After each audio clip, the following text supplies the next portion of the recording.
Hi everyone, and welcome back to another episode of Red Pill Garage.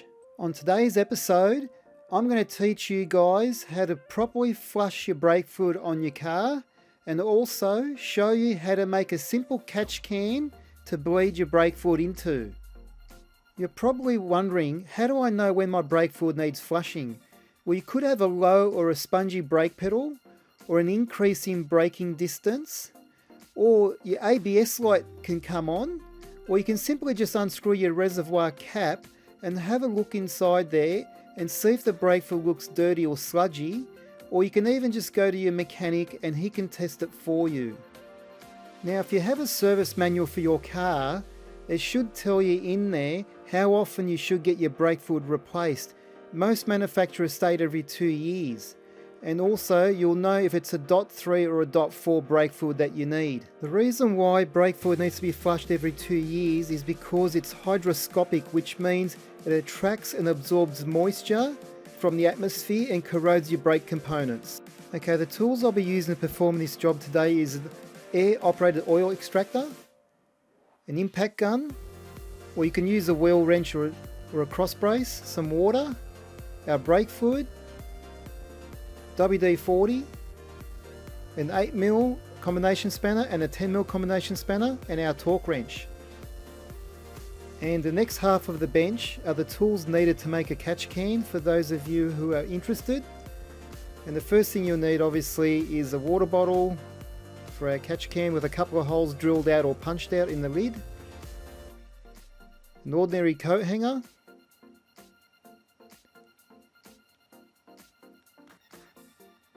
our hammer, 5mm clear vinyl tubing, a drill, block of wood, side cutters, pliers, a hole punch, 5/16.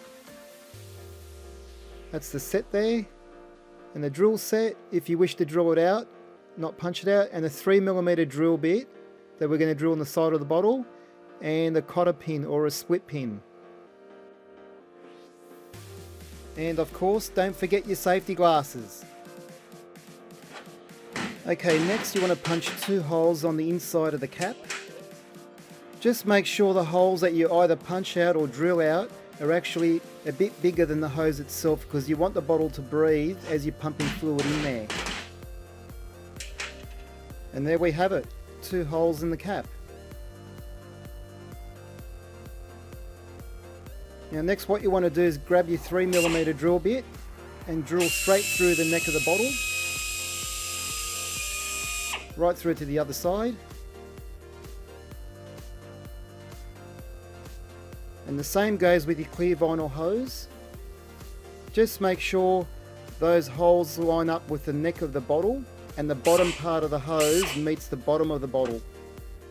And the reason for this is if the hose was too short, it could possibly draw air into the brake system, which will give you a spongy pedal. Next, what you want to do is push your cotter pin through the bottle and the hose out through the other side. And this actual cotter pin that I'm using is actually 3.2mm in diameter, which is a bit bigger than the hole itself, but you want a tight fit because you need to keep that bottle dry on the outside as a dead dingo's donger.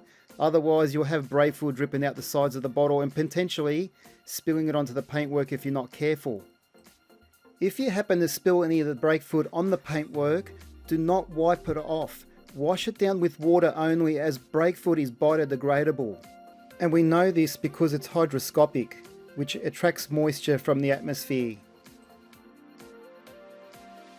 And the other end of the hose goes in the second hole, just to keep it all clean and tidy so you don't have any excess brake fluid dripping out everywhere. Okay, next with the coat hanger wire, you want to cut that down to the size that you desire. Because when you're bleeding your brakes or flushing your brakes, you want to mount that somewhere under the car, or on the suspension strut, or on the coil spring. You just want to make sure the bottle or the hose is higher than the bleed nipple itself. And there you go, one catch can. Okay, now it's time to get started on the car.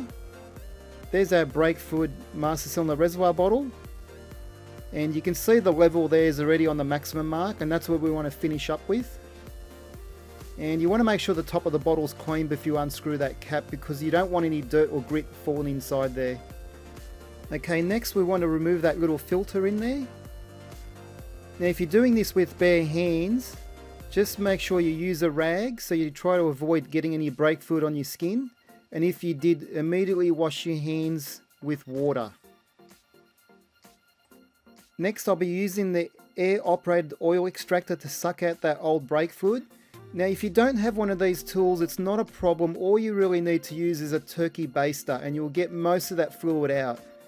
And whatever you don't get out will be flushed out anyway. Okay, next I'm going to fill up the brake fluid reservoir bottle. And you can fill this all the way to the top.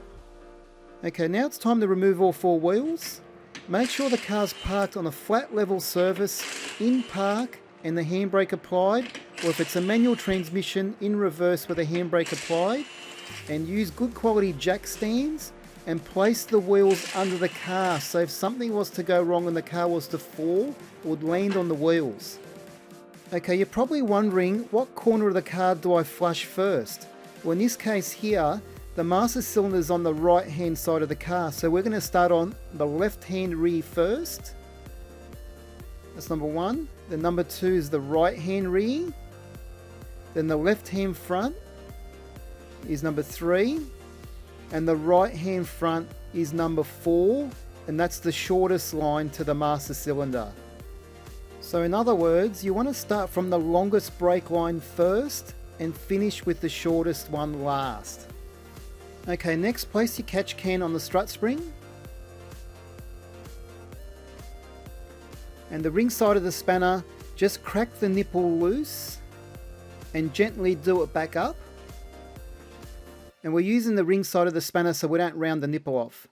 Then place the hose over the brake caliper nipple and hold the hose, because what you'll find when you turn the nipple, the hose will spring back the nipple, closing it again. And you don't want to turn the nipple any more than half a turn. You can see it springing back there as I let go. Now you can see the brake fluid travelling through the hose.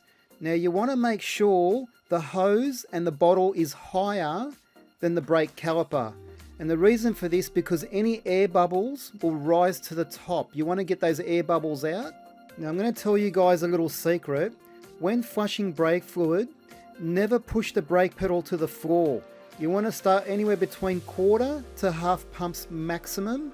Otherwise you run the risk of damaging the brake master cylinder, or you can run out of fluid in the reservoir bottle. And if that runs out through the ABS system, you'll have to tow your car to a mechanic. And what I personally do is pump 24 times on each caliper or each corner of the car. And this ensures me that I'm doing it safely, not causing any damage to the car, and I'm not going to run out of brake fluid in the reservoir bottle. Okay, next, with the open-ended side of the combination spanner, just gently nip up the brake caliper nipple. Then remove the catch can and lower it down below the brake caliper. And the reason for this is we want to minimize any spillage coming out of the hose. And just let the brake fluid run into the catch can. And then put the hose into the catch can. Then with the ring side of the combination spanner, you can fully tighten up that bleed nipple. Now don't do it too tight, because you can easily break them, and then you'll be mad as a cut snake. And finally, just wash it down with plenty of water.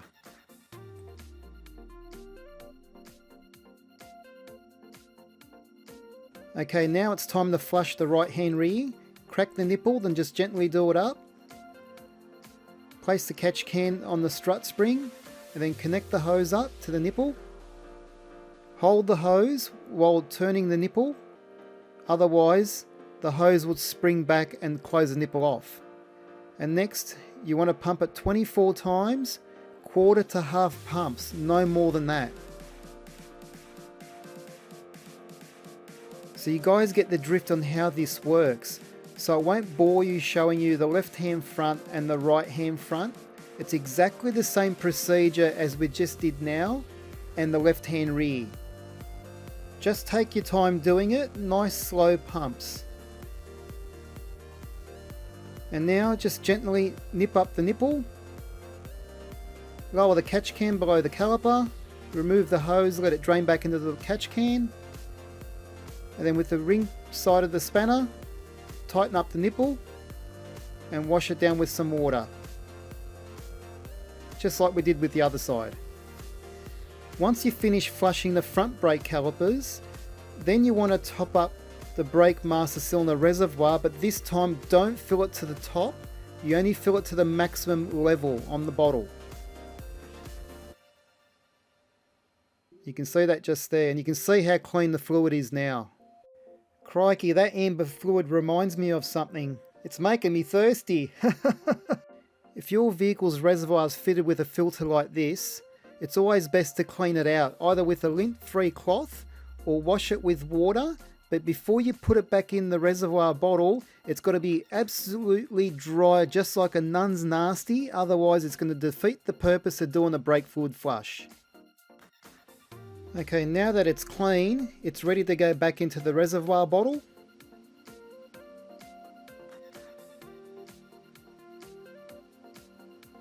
There we go, in like Flynn. On goes the cap. Next, I'm going to lightly lubricate the wheel studs. And you want to spray parallel to the disc or in a downward motion so you don't get any overspray on the surface of the disc rotor. On goes the wheel, then lightly tighten up the wheel nuts. And then we'll finish it off with a torque wrench. On this particular model car, the wheel nuts are supposed to be torqued up to 90 Newton meters of torque. You must tighten your nuts up in a star pattern, starting at 12 o'clock position, number 1, 2, 3, 4, and finally 5.